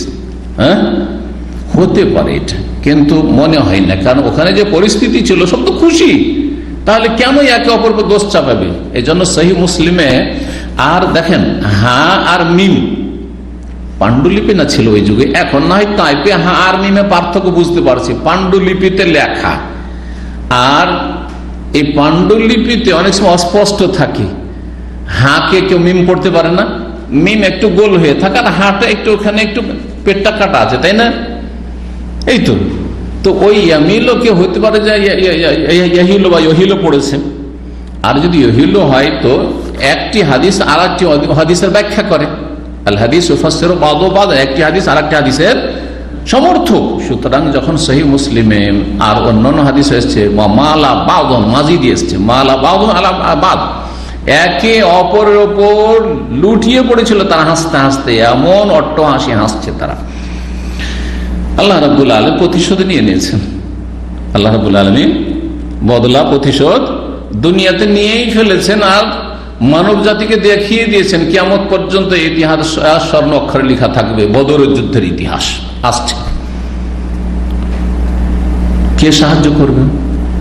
ফাতেমা রাদিয়াল্লাহু তাআলা, রাসূলুল্লাহ সাল্লাল্লাহু আলাইহি ওয়াসাল্লামের ছোট কন্যা, ও ছিল কাছাকাছি, দেখতে পেয়েছে। দেখতে পেয়ে বাপকে অবস্থায় দেখে পারি আর না পারি ছুটে এসেছে। বাপ মা এমন জিনিস, আর ছেলে মেয়ে এমন একটা সম্পর্ক, সুবহানাল্লাহ। আমার জান জায়গার থাক, আমি মরবো কিন্তু আমি বাঁচাবো, তাই না? আমি মরি আর বাঁচি, এই চিন্তা নেই যে আমাকে মেরে দেবে। হ্যাঁ, এই চিন্তা নেই যে আমার কি হবে, আমার আব্বাকে বাঁচাইতে হবে, ঠিক না? ছুটে এসছেন। অথচ ফাতেমা রাদিয়াল্লাহু তাআলা তখন নাবালিকই ছিলেন, এমন বড় হননি, খুব বেশি বয়স হয়নি হয়তো। আর সাবালিকা হইল প্রথম বয়সে সাবালিকার, মানে অল্প বয়স ছিল তার। এখান থেকে বোঝা যায় যে তিনি যে এত ভারী উটের ভুড়ি, যেটা রাসূলুল্লাহ সাল্লাল্লাহু আলাইহি ওয়াসাল্লাম মাথা উঠাতে পারছেন সিজদা থেকে, সেটাকে সরিয়ে ফেলতে পেরেছেন। তাহলে তার শারীরিক গঠন এবং শারীরিক শক্তি আল্লাহ কতটা দিয়েছিলেন? তাহলে যথেষ্ট আল্লাহ শক্তি দিয়েছেন, জি। এবং তার সাথে হিম্মতও লাগে। শুধু শরীরের শক্তিতে কাজ হয় না, শরীরের শক্তি কিন্তু ভয়ে যদি ভীত থাকেন তো হাত থেকে লাঠি পড়ে যায়, ঠিক না? হিম্মত লাগে। তো হিম্মতও ছিল রাদিয়াল্লাহু তাআলা আনহু আরদাহা। রাসূলুল্লাহ সাজিদুল লা ইয়ারফা রাস, রাসূলুল্লাহ সিজদায় পড়ে আছেন, লা ইয়ারফা রাস, মাথা উঠাতে পারছেন না। হাত্তা জাআতু ফাতিমা, তো ফাতিমা রাদিয়াল্লাহু তাআলা চলে আসলেন। ফাতারাহাতু আন যাহরি, তারপরে সেটাকে ফেলে দিলেন সরিয়ে নবী সাল্লাল্লাহু আলাইহি ওয়াসাল্লামের মোবারক পিঠ থেকে। ফারাফা রাসাহু, মাথা উঠালেন রাসূলুল্লাহ সাল্লাল্লাহু আলাইহি ওয়াসাল্লাম। সুম্মা ক্বালা, তারপরে বদদুয়া করলেন, আল্লাহুম্মা আলাইকা বিকুরাইশ, হে আল্লাহ তুমি ধরো কুরাইশকে। কুরাইশ মানে শব্দ কাফেরই ছিল কুরাইশ, অল্প কয়েকজন ইসলাম গ্রহণ করা ছাড়া। তো কুরাইশদের মুসলিমদের উদ্দেশ্য নয়, কুরাইশ বলতে এখানে কুফারে কুরাইশ, কাফের কুরাইশদেরকে তুমি ধরো, পাকড়াও করো। আলাইকা ইসিম ফেল, আরবি শব্দ ইলজাম, আল্লাহুম্মা ইলজাম কুরাইশ, আল্লাহ কুরাইশকে তুমি ধরো পাকড়াও করো, কুরাইশকে তুমি ধরো পাকড়াও করো, তুমি শাস্তি দাও। এটা হচ্ছে আলাইকা বিকুরাইশের অর্থ। অনুবাদক এইখানেও একটু ভুল করেছে, বাংলা অনুবাদ করতে গিয়ে বলছে আল্লাহুম্মা আলাইকা বিকুরাইশ, আলাইকা কে ইসিম ফেল না বলে আলাইকা আলা হাফেজার কাপ মজরুর করে বলছে আল্লাহুম্মা আলাইকা বিকুরাইশ, কুরাইশের বিষয়টি আপনার ওপর ছেড়ে দিলাম, এরকম অনুবাদ করেছে বাংলায়। কি অনুবাদ করেছে? এই জন্য অনুবাদক আরবি সম্পর্কে পণ্ডিত হইতে হবে, অভিজ্ঞ হইতে হবে, না তো এত চারটি কথা নয় যে আমি অনুবাদককে হালকা মনে করব। অনুবাদকও মেলা রকমের আছে। এমন শাইখ বাদ রহমতুল্লাহ আলাইহির যে কাইফিয়াতুস সালাতুন নবী, নবী সাল্লাল্লাহু আলাইহি সাল্লামের সালাতের পদ্ধতি, যে ছোট্ট পুস্তিকা আমি অনুবাদ করেছি, পরে করেছি। কিন্তু কেন করেছি? তার আগে যে অনুবাদক ছিল, নাম বলবো না, তো গীবত হবে, আল্লাহ মাফ করেন, বেচারা তার যতটা যোগ্যতা তা দিয়ে করেছে, কিন্তু অযোগ্যতার সাথে অনুবাদ করতেও হয় না, হলে কারো বড়দের সাহায্য নিতে হয় যারা বেশি ভালো জানে। অনুবাদ করতে গিয়ে ডাহা ভুল করেছে কয়েক জায়গায়। তার মধ্যে একটি হাদিসের অনুবাদে নবী সাল্লাল্লাহু আলাইহি বলছেন যে তোমরা যখন সেজদায় থাকবে ফাজতাহিদু ফি দুআ, দুআতে কি করো? মেহনত করো, চেষ্টা করো। ফাকামেনুন আইয়ুস্তাজাবা লাকুম, কামেনুন মানে জাদিরুন হারিউন লায়েকুন, এই সময়টা উপযুক্ত সময় দোয়া কবুল হওয়ার। হারিউন মানে লায়েকুন, এই উপযুক্ত সময় আইয়ুস্তাজাবা লাকুম, যে তোমাদের দোয়া কবুল হবে সেজদায়। সুতরাং সেজদাতে বেশি বেশি দোয়া করো। এই বেচারা মিসকিন রাহিমাহুল্লাহ দুনিয়াতে চলে গেছেন, এটাকে পড়েছে ফাকুমনা, কামেনুন না পড়ে। আর তারপরে তর্জমা করছে এক আজব তর্জমা। এই বইটাও এক সময় ভুল করে আমাদের সেন্টারে ছেপে এসেছিল, তারপর আমি লিখিত দিয়েছিলাম যেটা অনেক ভুল আছে অনুবাদে। তার তর্জমা করছে যে তোমার সেজদা থেকে দাঁড়াইবার আগে দোয়া কবুল হয়ে যাবে।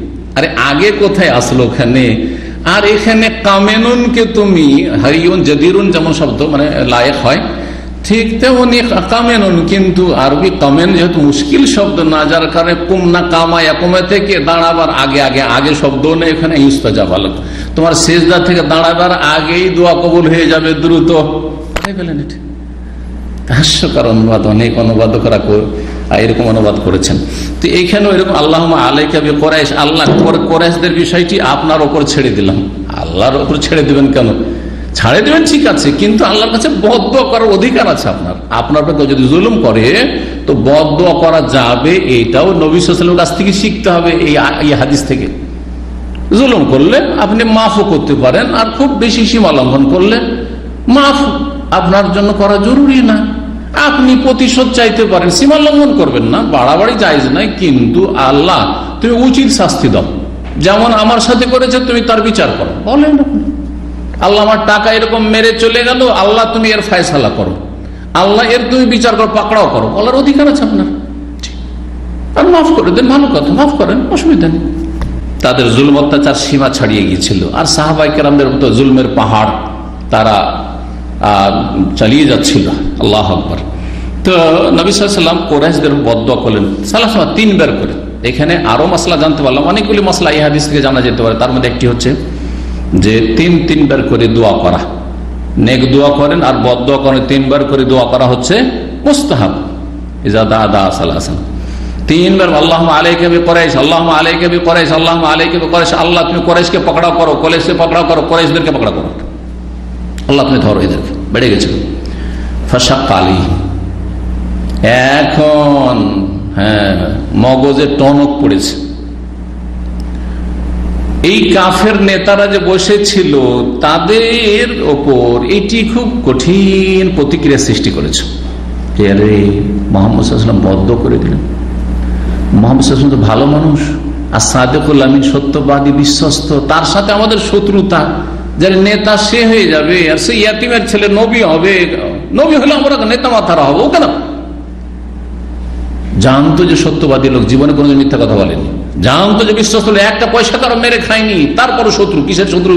দিনের শত্রু, দুনিয়ার শত্রু নয়, দিনের জন্য শত্রুতা। তা আমাদের সাথে যেসব লোকেরা দিনের শত্রুতা রাখে, কারো একটা পয়সা মেরে খায়নি আলহামদুলিল্লাহ, কিন্তু দিনের সাথে শত্রুতা, তারা কখনো বিজয়ী হবে না, তাদেরকে হারতে হবে, তাদেরকে লাঞ্ছিত হইতে হবে, তাদের পায়ের তলাতে মাটি সরবে, আর কোরআন সুন্নাহ প্রতিষ্ঠিত হবে, আর শিরক বিদআত দূরীভূত হবে, এবং যারা শিরক বিদআতে লিপ্ত তারা হেদায়েত হবে, আর না হয় লাঞ্ছিত হয়ে হালাক হবে, বেরেক হবে অবশ্যই। তো তাদের বিশ্বাস ছিল যে নবীর দোয়া কবুল হয়ে যাবে, সেই জন্য তাদের ওপর কঠিন প্রতিক্রিয়া সৃষ্টি করেছিল, যে বদ্ধ করে দিল মুহাম্মদ সাল্লাল্লাহু আলাইহি ওয়াসাল্লাম। ইজদা আলাইহিম, যেহেতু নবী সাল্লাল্লাহু তাদের ওপর বদ্ধ করে দিলেন, কালা, আর তারপরে সেই বদদোয়ার মক্কাতে তাদের আরেকটা বিশ্বাস ছিল। মক্কার মুশরিকরা তো কাবার সম্মান করত, শিরক করত, কিন্তু কাবার শ্রদ্ধা সম্মান করত, পবিত্র ভূমির তার বাসিন্দা। তারা মনে করত যে কাবা ঘরের পাশে কেউ যদি দোয়া করে তো তার দোয়াও কবুল হবে, তো এই দোয়াও তো কবুল হয়ে গেল আমাদের বিরুদ্ধে। তাই বলছেন ওয়াকানু ইয়ারাউনা, তারা বিশ্বাস করত এই মক্কার কাফেররা, আন্না দাওয়াত ফি যালিকাল বালাদে মুস্তাজাবাতুন, যে এই পবিত্র নগরীতে কেউ যদি দোয়া করে সেই দোয়া কবুল হয়ে যায়, ভালো করুক আর মন্দ করুক দোয়া কবুল হয়ে যায়। সুতরাং আমাদের তো বদদোয়া লেগে গেল, অভিশাপ লেগে গেল। সুম্মা সাম্মা, একবার তো আম ভাবে বদদোয়া করলেন, আল্লাহ তুমি কুরাইশদেরকে পাকড়াও করো, কুরাইশ কাফেরদেরকে, আর খাস করে যে নেতাগুলি ওখানে পরস্পরকে সহযোগিতা করেছিল আর কুপরামর্শ দিয়েছিল আর এই কাজ করেছিল তাদের, আর বড় বড় এই নেতাগুলো অন্যান্য আরো সাহাবায়ে কেরাম জুলম অত্যাচার চালিয়ে যাচ্ছিল, তাদের নাম ধরে, 7 জনের নাম ধরে বদদোয়া দিয়েছিলেন রাসূলুল্লাহ সাল্লাল্লাহু আলাইহি ওয়াসাল্লাম। আল্লাহুম্মা আলাইকা বিআবি জাহলিন, হে আল্লাহ তুমি পাকড়াও কর আবু জাহলকে, ওয়া আলাইকা বিউতবা বিন রাবিয়া, আল্লাহ তুমি উতবা বিন রাবিয়া এই নেতাকে তুমি পাকড়াও করো, ওয়া শাইবা বিন রাবিয়া, রাবিয়ার ছেলে শাইবা, এরা 2 ভাই ছিল, এর 2 ভাই, আর 2 জন বড় নেতা ছিল, পয়সাওয়ালা ছিল, এদের অহংকারের শেষ ছিল না, দাপটের শেষ ছিল না। এই রাবিয়ার পুত্র শাইবাকে আর ওতবাকে তুমি পকড়াও করো, ওয়াল ওয়ালিদ বিন ওতবা, ওতবার ছেলে ওয়ালিদকে তুমি পকড়াও করো, এ বড়ই বীর যোদ্ধা ছিল, বীর বাহাদুর ছিল। এই ওয়ালিদ বিন ওতবা এরা চাচা ভাতিজা, ওতবা বিন রাবিয়া, শাইবা বিন রাবিয়া, আর এই যে ওতবা, এই ওতবার ছেলে ওয়ালিদ, এই 3 জনের নাম। উমাইয়া বিন খালাফ, এবং উমাইয়া বিন খালাফকে তুমি পকড়াও করো, ও উকবা বিন আবি মুইত এবং উকবা বিন আবি মুইত আবু মুইতকে পকড়াও করো, যে সরাসরি এই ভড়ি নিয়ে এসে নবী সাল্লাল্লাহু আলাইহি ওয়াসাল্লামের পিঠের উপর চাপিয়েছিল। ওয়া আদ্দা সাবিয়া, সপ্তম ব্যক্তির নাম রাসূলুল্লাহ সাল্লাল্লাহু আলাইহি ওয়াসাল্লাম নিয়েছেন। ফালাম নাহফাজহু, কিন্তু আমি সেটাকে সংরক্ষণ করে মনে রাখিনি। ক্বালা ফাওয়াল্লাযী নাফসি বিয়াদিহি, বর্ণনাকারী বলছেন আব্দুল্লাহ মাসউদ বলছেন যে আমার সপ্তম ব্যক্তি যে কে ছিল, কাকে বদদুয়া দিয়েছেন তার কথা মনে নেই। কেউ হাদিসে বর্ণনা করেছেন সে উবাই ইবনে খালাফ ছিল, কিন্তু উবাই ইবনে খালাফ এতে বদর যুদ্ধে ধ্বংস হয়নি, সে ওহুদে ধ্বংস হয়েছে, ওহুদে হালাক হয়েছে। আল্লাহু আ'লাম, অন্য কেউ হইতে পারে। কালা ফাওয়াল্লাযী নাফসি বিয়াদিহি, সে আল্লাহর শপথ করে বলছি যার হাতে আমার প্রাণ রয়েছে, লাকাদ রাআইতুল্লাযীনা আদ্দা রাসূলুল্লাহ সাল্লাল্লাহু আলাইহি ওয়াসাল্লাম। আব্দুল্লাহ মাসউদ রাদিয়াল্লাহু তাআলা বদরের যুদ্ধে মদিনা হিজরত করে আসলেন। ঘটনা কোথায় ঘটেছিল? এটা মক্কাতে ঘটলো।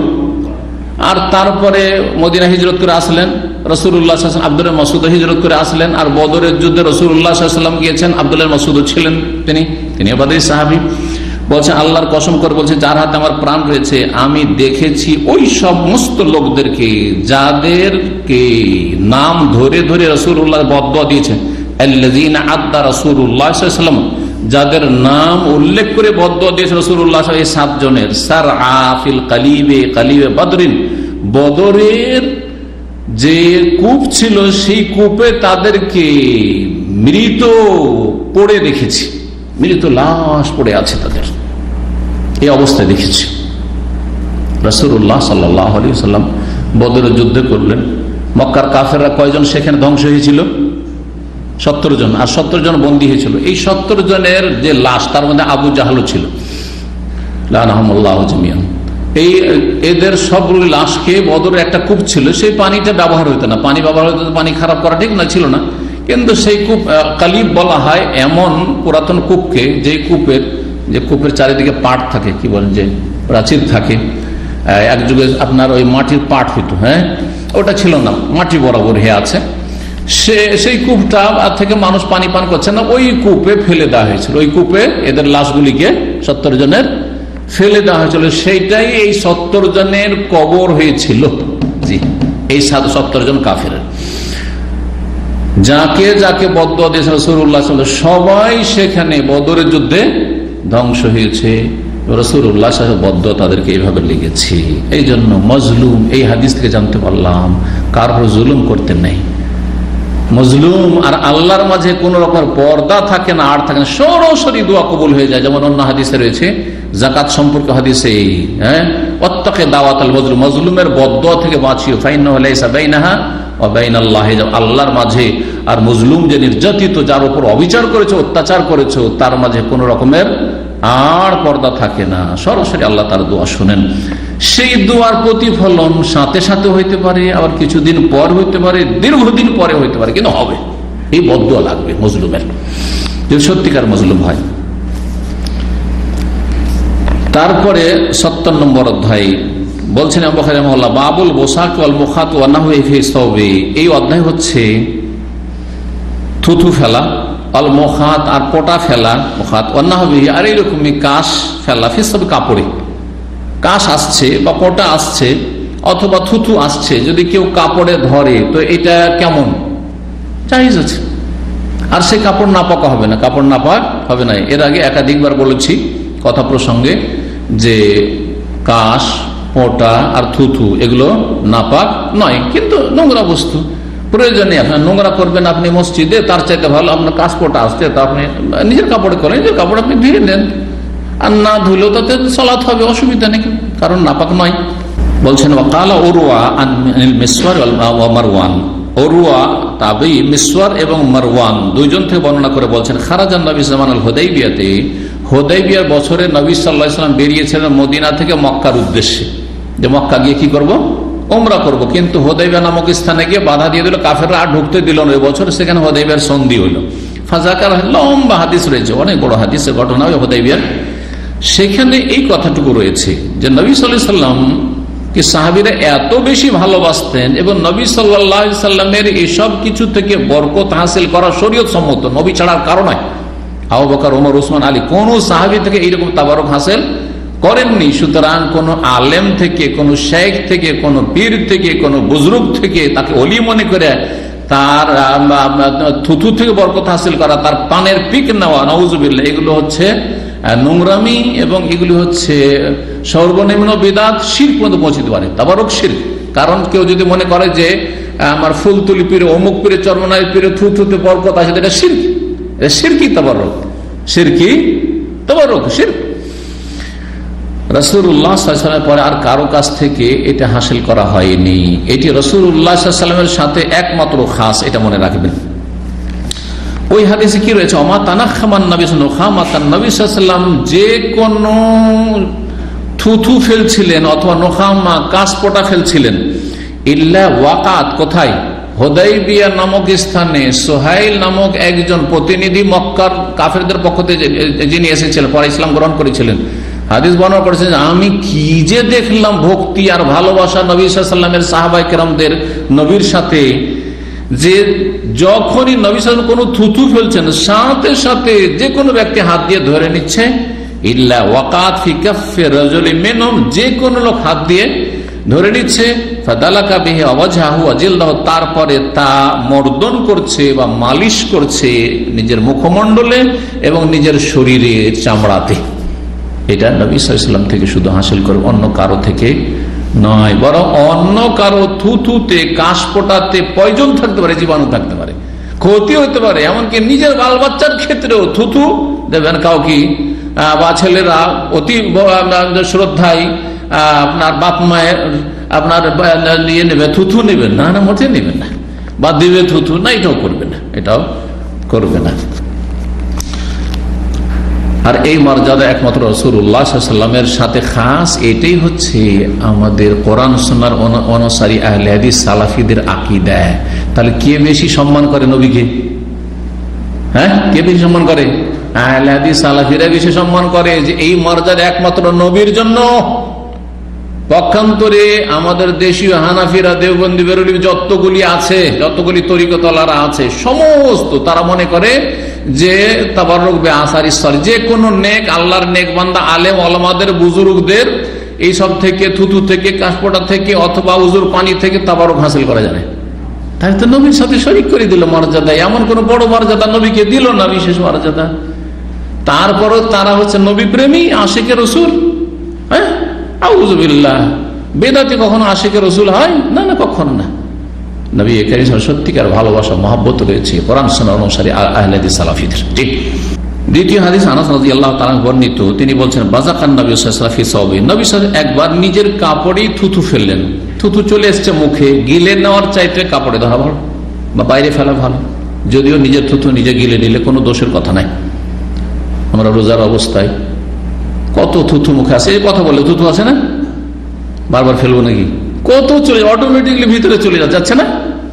অনেক সময় অচেতন অবস্থা, আপনি বুঝছেন না যে কতবার আমি যে এতক্ষণ কথা বলছি আর কতবার যে থুথু ভিতরে কথার কারণে আসলো জিভাতে, আর তারপরে সেটা ভিতরে চলে গেল, চলে যাচ্ছে। আমি কথা বলছি চলেও যাচ্ছে না, খেয়াল করে দেখবেন চলে যাচ্ছে।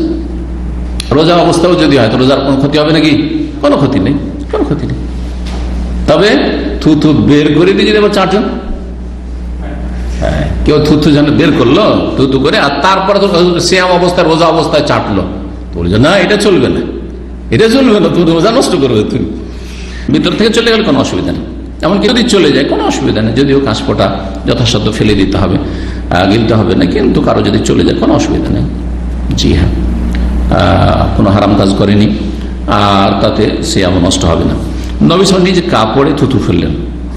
কালা আবু আব্দুল্লাহ ইমাম বুখারী রাহিমাহুল্লাহ তাওয়াল্লাহ ইবনে আবি মারইয়াম, হাদিস লম্বা বর্ণনা করেছে ইবনে আবি মারইয়াম লম্বা সনদে।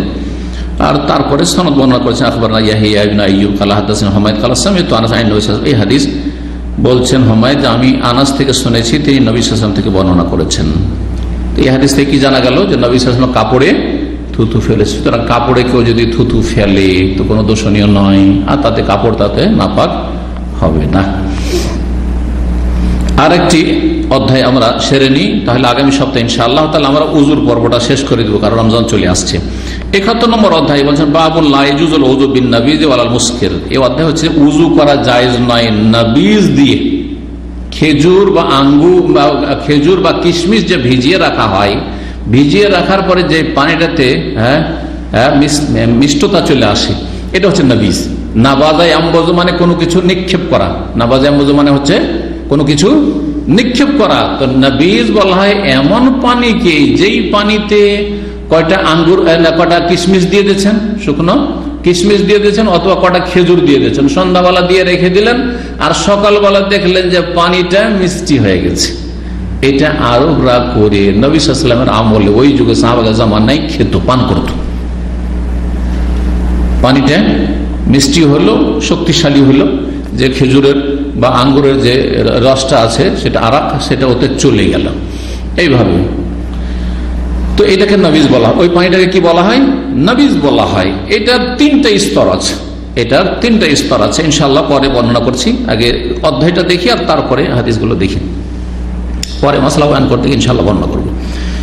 ইমাম বুখারী বলছেন যে নবীজ দিয়ে মানে যেই পানিতে আঙ্গুর ভিজানো হয়েছে আর খেজুর ভিজানো হয়েছে আর তারপরে সেটা মিষ্টি হতে চলেছে, এই নবীজে উযু করা জায়েজ নয়। ওয়ালাল মুস্কির, এবং নেশা যুক্ত, যাতে নেশা আসে, নেশা চলে এসছে। ধরেন পানিতে খেজুর রাখার কারণে তারপরে তাতে কি হয়েছে, তারপর গরম হয়ে গেছে পানিটা, নেশা আসবে না? খেজুর থেকে মদ তৈরি হতে পারে, কিশমিশ দিয়ে মদ তৈরি করতো 1400 বছর আগে লোকেরা, এখনো এই সব দিয়ে, পচা ভাত দিয়ে, বাসি ভাত দিয়ে তৈরি করে। বোঝা গেছে? তো নেশা যাতে চলে এসছে, যাতে মানুষকে নেশাগ্রস্ত করে, নেশাগ্রস্তকারী বস্তু দ্বারা উযু করা যাবে, সেটা তো তরল। মদটা তরল না? তা দিয়ে যদি কেউ উযু করে, উযু হবে? আচ্ছা, খেজুরের রস খেয়েছেন? খেজুর রস তারি বলেন আপনারা, তারি বা তারি, খেজুরের তারি। তালের রস আপনাদের বরিন্দ্র এলাকায়, নওগাঁ বরিন্দ্র এলাকায় ওই তালের গাছ বেশি আবার, আমি জানি। তো তালের তাড়ি কেউ যদি উযু করে, যে পানি তো নেই কিন্তু খেজুরের রস আছে, খেজুরের তাড়ি আছে, অথবা আপনার তালের তাড়ি আছে, উযু করবো, হবে? হবে না। একই সাথে নেশা আসুক আর নাই আসুক, নেশা, কারণ সেটা পানি নয়। আল্লাহ বলছেন পানি না পেলে মাটি। কথা বলেন যে পানি না পেলে দেখিও পানির মতো তরল কিছু আছে কিনা, বোঝা গেছে না? এই কথাই বলছেন যে নবীজে উযু করা চলবে না। হানাফি মাযহাবে নবীজে উযু করা যাবে, এর খণ্ডন হচ্ছে উদ্দেশ্য, যে হানাফি ফিকাতে যে নবীজ দ্বারা উযু করা যায় এটা ঠিক নয়, এটা ঠিক নয়। নবীজ কি মনে আছে তো? বললাম যাতে খেজুর বা কিশমিশ ভিজিয়ে রেখেছেন, আর সেটা রং চেঞ্জ হয়ে যাবে তার সাথে সাথে, কয়েক ঘন্টা থাকলে তারপর তাতে মিষ্টতা চলে আসবে। এই নবীজে উযু করা জায়েজ নাই। ওয়াকারিহাহুল হাসান, হাসান বাসরি রহমতুল্লাহ আলাইহি, ইমাম আবুল আলিয়া প্রখ্যাত তাবঈ, তারা মাকরুহ ঘৃণা করেছেন। আর সালাফগণ মাকরুহ বলতে মাকরুহ তাহরিমকে, নবীজ দিয়ে উযু করাকে মাকরুহ বলেছে, মাকরুহ তাহরিম, জায়েজ নাই। ওয়াকাল আতা, প্রখ্যাত তাবঈ, মক্কার তাবঈ ছিলেন আতা ইবনে আবি রাবাহ, বলছে আত-তায়াম্মুমু আহাব্বু ইলাই মিনাল উযুই বিন নাবিজ ওয়াল লাবানি, আমার কাছে তায়াম্মুম করা অধিক প্রিয় নবীজ দিয়ে উযু করার তুলনায় এবং দুধ দিয়ে উযু করার তুলনায়। কারো কাছে পানি নেই, দুধ আছে, দুধ দিয়ে যদি উযু করে চলবে? দুধ পানি নয়, ঠিক তেমনই নবীজ। 242 নম্বর হাদিস, এবং এটি দিয়ে শেষ করছি। হাদিসের বর্ণনাকারী মা আয়েশা রাদিয়াল্লাহু তাআলা আনহা, তিনি বলছেন আনিন নবী সাল্লাল্লাহু আলাইহি ওয়াসাল্লাম বলেছেন, কুল্লু শারাবিন আসকারা, যে কোনো পানীয় বস্তু যদি নেশা সৃষ্টি করে, নেশা তৈরি করে, পানীয় বস্তু কিন্তু সেটা খেলে কি হয়ে যাবে? নেশা চলে আসবে। তালের তারি, আমি ওই এলাকায় এক সময় শিক্ষকতা করেছি, যে এলাকায় খুব তাল গাছ, ওই এলাকার লোকেরা, মুসলিমরাও তালের তারি খেত, সাঁওতাল আদিবাসীগুলো তো খেত, মুসলিম অনেক ফাসেকরা ওই তালের তারি খেত। সে টকটা যেটাতে নেশা আসে, সাথে সাথে তাজা তাজা ঠান্ডার সময় শীতকালে খেয়ে নেন তো অসুবিধা নেই, কিন্তু সেটা যদি রেখে দেন, দুপুর হয়ে গেছে তাল গাছের ওপর, আর তারপরে পারছেন, অথবা এমনি রেখে দিচ্ছেন বাড়িতে নিয়ে এসে, আর দুপুরবেলা গরম হয়ে গেছে, ফেনা ফেনা হয়ে গেছে, নেশা চলে এসছে। ওটা খেলে হয়তো একটু খেলে নেশা আসবে না, যেমন একটু মদ খেলে হয়তো নেশা আসবে না, কিন্তু 1 গ্লাস বা 2 গ্লাস খেলে তখন মাতালামি শুরু করে দেবেন। ঠিক তেমনই হয়ে মাতাল হয়ে পড়ে থাকতো, মাতাল হয়ে পড়ে থাকতো অনেক। হারাম তো তাই বলছেন নবী সাল্লাল্লাহু আলাইহি ওয়াসাল্লাম, কুল্লু শারাবে, যে কোনো পানীয় বস্তু আসকারা, তাতে যদি শুকর চলে আসে, নেশা চলে আসে, নেশা চলে আসে, ফাহুয়া হারাম, সেটা হচ্ছে হারাম, সেটা হচ্ছে হারাম। যখন হারাম, তাহলে তা দিয়ে উযু করা বা গোসল করা যাবে না। এইরকমই হারাম নয় দুধ, কিন্তু দুধের নাম দুধ, পানি নয়, সুতরাং তা দিয়ে উযু করা যাবে না। নবীজ যখন ভিজিয়ে দিলেন তখন তার নাম পানি থাকলো না, তার নাম কি হয়ে গেল? শরবত বা নবীজ হয়ে গেল, আরবি তো নবীজ হয়ে গেল। সুতরাং সেটা যখন পানি নয়, আল্লাহ বলছেন পানি না পেলে তেমন করো। আপনি পানি পাচ্ছেন না, নবীজ পাচ্ছেন, মাঝখানে নবীজ দিয়ে কেন উযু করবেন? সুতরাং হানাফিদের এই মত ঠিক নয়। এখানে আলোচনা শেষ। নবী সম্পর্কে বলেছিলাম, নবীজের তিনটা স্তর আছে। একটা হচ্ছে প্রাথমিক পর্যায়ে, শুধু ভিজিয়েছেন মাত্র পানি, কিছু পানিতে কটা খেজুর অথবা কিশমিশ দিয়েছেন, 1-8 ঘন্টা হয়েছে, আর তারপরে দেখছে আরে পানি নাই রে, উযু করতে হবে, নামাজ টাইম হয়ে গেছে, দিয়ে খেজুরটিকে উঠিয়ে নি, দিয়ে তখন ওতে উযু করে নি। চলতে পারে না? পারে না, কিছুই হয়নি ওতে।